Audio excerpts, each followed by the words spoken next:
All right, welcome back to the channel. Today I'm going to review the G-Wagen. This is the brand new G-Wagen, the 2020 G-Wagen that has just come out and has replaced the previous generation of G-Wagen that has been around, at least chassis-wise, since 1979.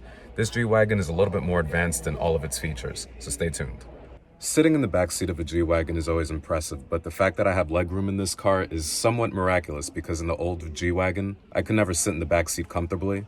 But in this one, I certainly feel the amenities of an S-Class seeping into the lineage of this vehicle. This is definitely a vehicle that has definitely stepped their game up because they have to compete with the Cullinan. If you have to compete with something like the Autobiography in the Range Rover, you need to have your top-of-the-line SUV looking the part. And this G-Wagen certainly does it. All right, so I'm sitting in the back of the G-Wagen, and you could see the advancements that they've made in the engineering of this vehicle. Now you have screens, you have modernized items that look like that of an S-Class Mercedes, and the improvements are drastic. It's night and day. As I look around the vehicle, I could see that many of the controls are familiar items that I could find in my C-Class, and I don't know if that would be offensive to many of the G-Wagen enthusiasts because I look around and it's still the same air conditioning controls as well as the climate controls. Everything is pretty much the same with the exception of the size of the screen. The exception is also the Burmeister sound system. I don't know if I'm going to go off-roading listening to classical music in the finest of sound systems that I would find in my E-Class or my S-Class with the upgraded interior. I'm not necessarily sure of that, but it's nice to know that they offer it in such a high-quality vehicle. A lot of the touch features are very familiar. The cup holders look the same as they do in my C-Class. And the resistance to the knobs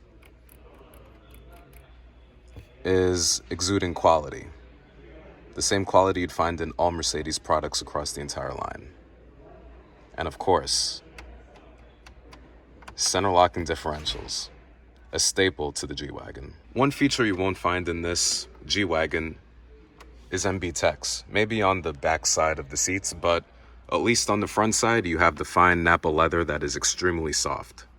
This is the same leather you'd find in all the other S-Class variants, as well as cars like the Maybach and anything with an upgraded interior being offered by Mercedes. But these seats definitely look the part of a luxury vehicle. If there are any changes I had to make to this vehicle, I wish this was actually covered in leather. Every other piece of this interior is dressed in leather and the finest of materials. But you cheap out at the very final stage, such as the seat base? Come on. And my point being, this is the first thing that you see when you walk into the car. The first thing you see and the first thing you touch as you get into the car shouldn't be cheap plastic. Mercedes could have done better by wrapping this piece in leather or at least in carpet or something. So what are my thoughts on the G-Wagen? Well, it's the best of the C-Class parts bin mixed in with the best S-Class screen that you could possibly find. It's a mix of all the best Mercedes parts being used in order to make the G-Class work. And it works. It looks beautiful. But the bottom line is, what you find in a $50,000 vehicle, are you willing to spend it on a $200,000 vehicle? Are you willing to put up with the idea that what you find in your $50,000 Mercedes, you're able to find in your $200,000 Mercedes-Benz G-Wagen?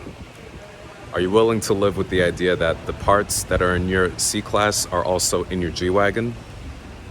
Leave it in the comments below and tell me what you guys think. The G-Wagen is a great vehicle, but it's mostly a status symbol for rappers, athletes, and socialites.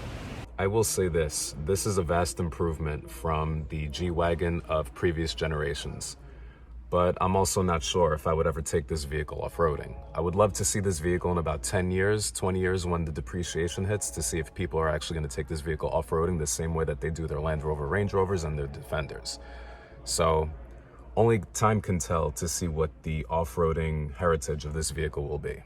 So thank you for watching, and I hope you have a good one. Take care.